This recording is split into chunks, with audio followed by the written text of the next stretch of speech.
Today, on January 7, 2026, Airbnb stands as a titan of the travel industry, a household name valued at tens of billions of dollars. Its sleek interface and global inventory of homes feel like they have always been a part of our digital lives. But this was not always the case. In its infancy, Airbnb was a tiny, struggling startup with a radical idea but almost no audience to share it with. The surprising truth behind its meteoric rise involves another, much older digital behemoth, Craigslist. The story of how Airbnb leveraged Craigslist's massive user base is a masterclass in guerrilla growth tactics, a controversial but undeniably effective maneuver that helped ignite a revolution in how we travel and where we stay. The year is 2008. The global economy is teetering on the edge of a precipice. Lehman Brothers has just collapsed, sending shockwaves through the financial system. A pervasive sense of uncertainty hangs in the air, tightening purse strings and chilling entrepreneurial ambitions. In the tech world, the iPhone is barely a year old, and the concept of an app economy is still years away. The internet is dominated by established desktop websites, and the rules of digital commerce seem firmly set. It was against this backdrop of crisis and convention that a radical new idea was quietly taking shape. It was an idea that seemed, to many, completely counterintuitive. A business predicated on the trust required for strangers to sleep in each other's homes. The travel industry was a mature, consolidated market. Giants like Expedia and Orbitz had perfected the art of booking hotels, flights, and rental cars.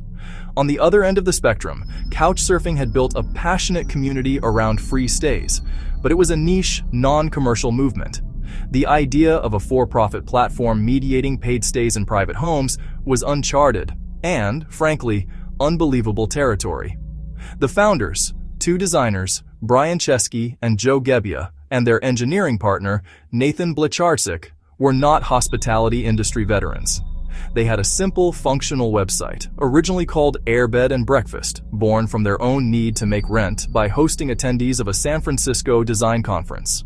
But scaling that personal solution into a viable business proved to be a monumental challenge. They immediately ran into a classic chicken and egg problem, a paradox that has stalled countless marketplaces. To attract travelers, they needed a critical mass of hosts offering interesting places to stay. But to convince hosts to go through the effort of listing their private spaces, they needed to promise a steady stream of paying guests. Their website was a beautiful but empty stage. They had built the supply side of the equation, the platform itself, but had no way to generate demand. With no guests, there was no incentive for hosts. With no hosts, there was nothing for guests to book.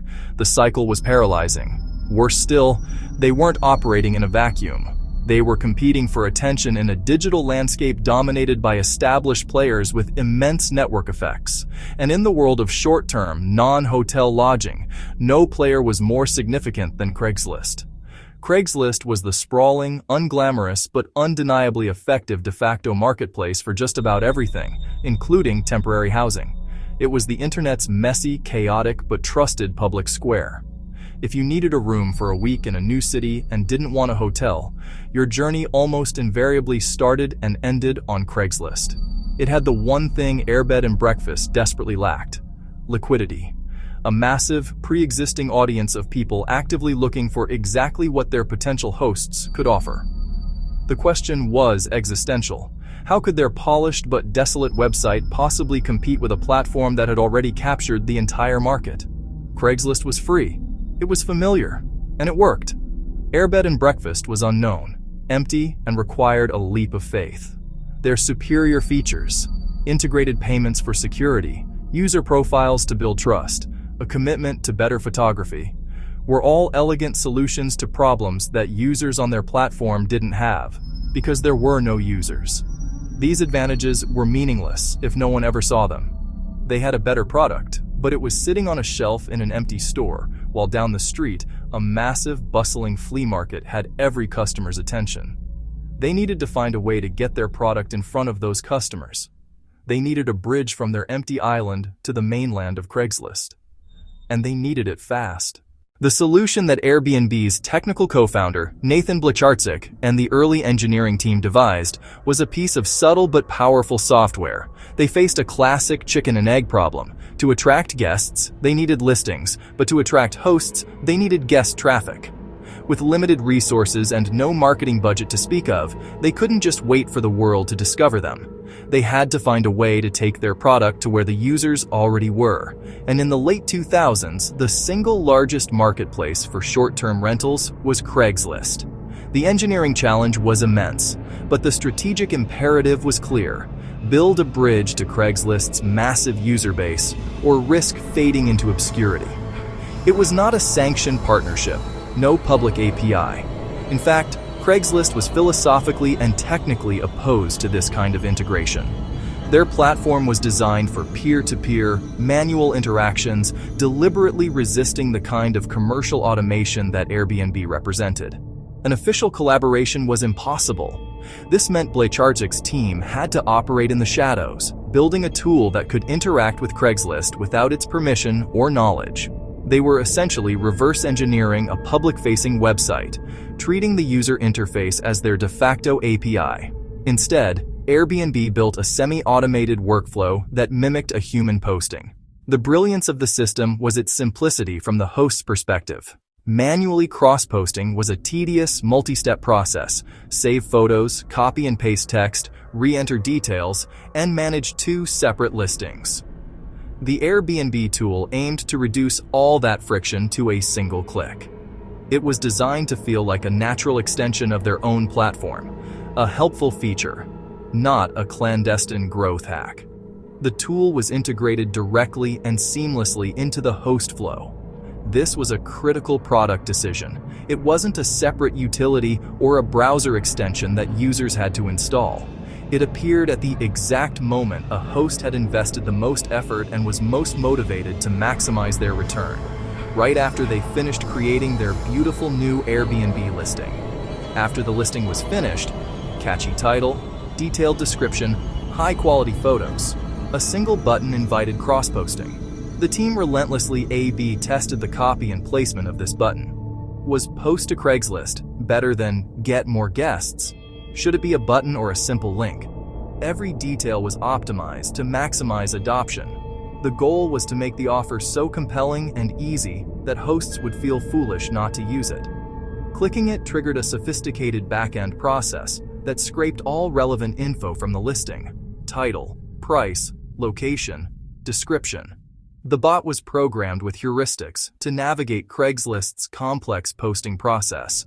It had to correctly select the city, the right category, like apps, housing, versus sublets, temporary, and handle all the intermediate steps a human user would.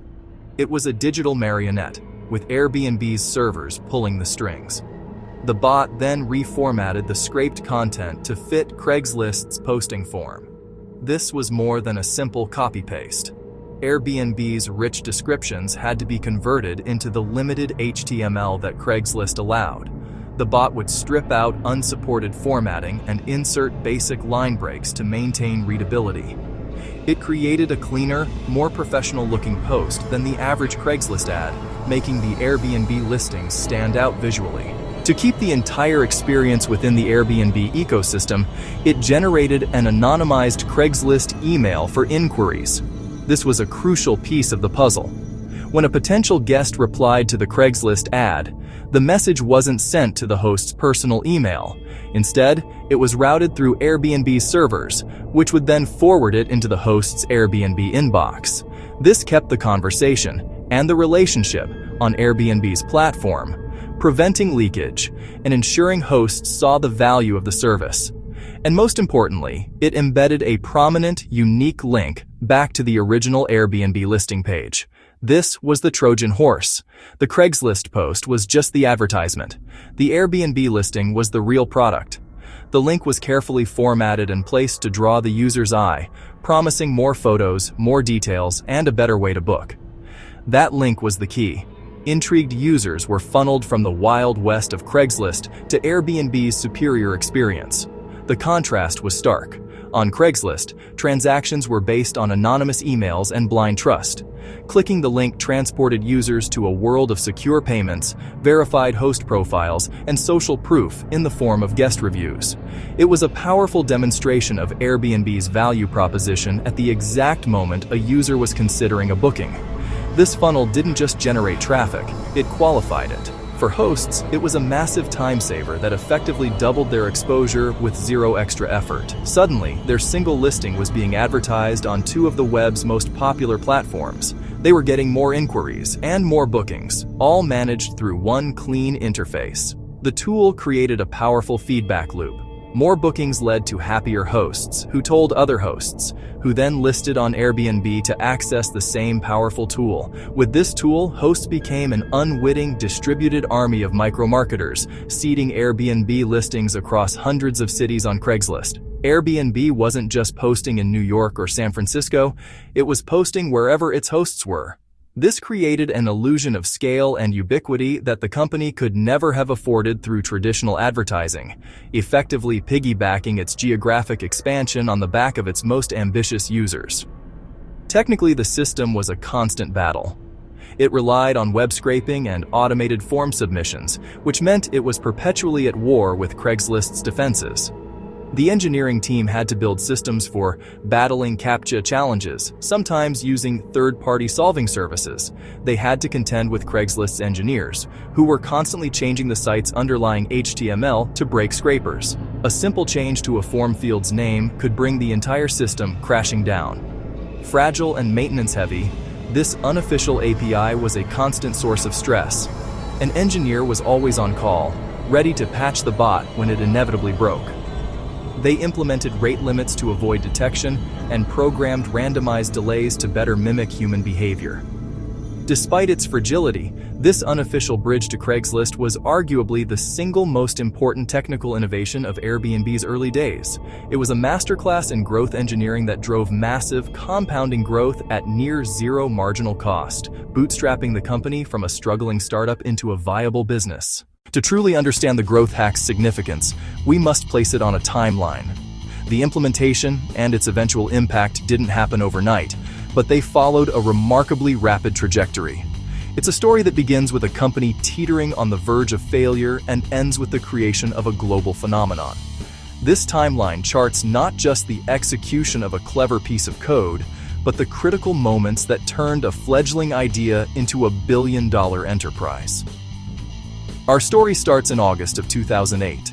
Fresh from a modest launch, the company, then called Airbed and Breakfast, is struggling to gain any momentum. The founders had hoped the Democratic National Convention in Denver would be their big break, a perfect storm of high demand and low hotel supply. But the reality was a trickle of bookings, not a flood. The initial hypothesis was sound, but the execution lacked a distribution channel. Traction was minimal. The company was burning through its founders' savings and the future looked bleak. The turning point begins in early 2009. Acceptance into the prestigious startup accelerator Y Combinator provides a crucial lifeline and a fresh perspective. The company rebrands to the simpler, more scalable name, Airbnb. It's during this intense period of mentorship and rapid development that the now famous idea for the Craigslist integration is born. The logic was simple. Go where the users already are. The team quickly builds and ships the feature. The feature quietly rolls out, not as a major public announcement, but as a subtle option within the host listing process. There was no fanfare, no press release. It was a tactical, almost invisible deployment. For the hosts who discovered it, it was a simple, powerful tool to double their visibility with a single click. For Airbnb, it was the key that would unlock explosive growth. The period from the summer of 2009 through 2010 marks the hack's peak effectiveness. The impact is immediate and dramatic. In key urban markets like New York and San Francisco, Airbnb listings begin to dominate the vacation rental categories on Craigslist. Analysts looking back at archived web pages from this era can trace the pattern. A sudden influx of well-photographed, consistently formatted listings, all subtly directing users back to Airbnb. While precise numbers were never released, Plausible estimates suggest that weekly active listings in these cities saw growth surges of 50 to 100% during this window, a rate far exceeding what could be explained by organic traffic alone. Yet, to the outside world, the source of this incredible growth remained a mystery. Most industry observers and journalists at the time attributed it to classic drivers, strong word of mouth, and superior product quality. And they weren't entirely wrong. The hack was the acquisition engine, but the product itself was the retention engine. Users who clicked through from a Craigslist post landed on a platform that was safer, more intuitive, and more trustworthy, with integrated payments and a review system. The growth hack brought them to the door. The product experience invited them to stay. By 2011, the flywheel is spinning on its own. The network effect has taken hold. Airbnb secures a massive $112 million funding round from top-tier investors, valuing the company north of $1 billion. It is now a unicorn. At this stage, the Craigslist integration, while likely still active, is no longer the primary driver of growth. Its purpose has been served. It was the booster rocket that got the company into orbit. Now, the powerful gravitational pull of brand recognition and direct traffic takes over. Users are searching for Airbnb directly, telling their friends, and coming back on their own. The company had successfully transitioned from a state of platform dependency to self-sufficiency. Inevitably, the host platform began to fight back more aggressively. Countermeasures tightened. Craigslist engineers, engaged in a constant battle against spam, started implementing more sophisticated bot detection and evolving their HTML structure to break scrapers and automated posters. This cat-and-mouse game made the hack harder and less reliable to sustain. But by then, it no longer mattered. The hack had already delivered its decisive blow, forever altering the trajectory of the company and the travel industry itself. Airbnb never officially detailed the tool, but public sources tell the story. The evidence is clear. Builders and users acknowledged Craigslist as a critical early channel. Andrew Chen analyzed it as a canonical growth hack. Joe Gebbia: there was a button that said, "Post to Craigslist." We just took all the information, created a link, and we'd send you over to Craigslist, so that with one click you could post. Dave Gooden documented unique tracking URLs proving deliberate, measurable traffic and bookings. Archives show posts with high-quality photos and links pushing users to book securely. Those links led back to Airbnb.com. The pattern repeats across thousands of posts. Hosts lauded the convenience. Craigslist loyalists called it spam. Together, these voices corroborate the company, the beneficiaries, and the platform itself. Craigslist, founded in 1995, prized simplicity, privacy, and a community-first ethos. Resistant to corporate partnerships and integrations.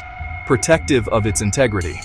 When systematic, unpermitted commercial use became clear, action followed. No dramatic lawsuit, just code. They blocked scripts, toughened CAPTCHA, and changed form HTML often. A technical cat-and-mouse game ensued. But Craigslist controlled the platform and the rules. Reliability dropped. Hosts were frustrated. By then, Airbnb had escape velocity. By 2012, with brand, community, and funding, Airbnb no longer needed Craigslist. Craigslist won the technical battle. Airbnb won the market war. The story forces a question. Where is the line between innovation and exploitation? From one perspective, Airbnb built a better mousetrap and met users where they were. Hosts wanted multi-listing. Airbnb made it effortless and helpful. They leveraged public information to deliver a superior service. Proponents say open sites should expect to be scraped, analyzed, and used. Craigslist's openness was both strength and vulnerability. Aggressive, not necessarily immoral. Critics call it digital trespassing. Craigslist built the community and infrastructure Airbnb rode on, without permission or reciprocity. It arguably violated the spirit of the terms while diverting users and revenue. Many tech giants used similar tactics. The ethos runs deep in startup culture. There is no simple answer. It was borderline and wildly successful. The hack was a catalyst, not the sole reason for a $75 billion empire. A trick gets first users. A product builds a brand. The hack opened the door. Product kept them inside. Airbnb focused relentlessly on trust, design, and user experience. Two-way reviews, verified profiles, government ID, and secure payments made it feel safe. They elevated imagery, even shooting listings themselves. The site felt like a travel magazine, not a classifieds board. Clickers discovered profiles, beautiful imagery, peer reviews, and easy booking. The contrast was immediate and powerful. The hack was the spark. The product was the fuel. People came curious. They stayed for a better, more trustworthy experience. The bridge served its purpose, then disappeared. In the final analysis, Airbnb's Craigslist hack offers a profound, multifaceted lesson for entrepreneurs, technologists, and anyone studying modern business. Find where your customers gather, then build a bridge. Identify real user behavior, then make it easier. But beware, building on someone else's platform is risky. They can shut you down at any moment. The goal of a hack is self-sufficiency, not dependency. This episode colored ethics debates in Silicon Valley. Moving fast breeds innovation and exploitation risks. Do ends justify means? There is no consensus. The ultimate lesson is dual. Celebrate scrappy ingenuity. Remember ethical complexity. A small, user-obsessed team can outmaneuver a giant. But long-term success demands building real, enduring value.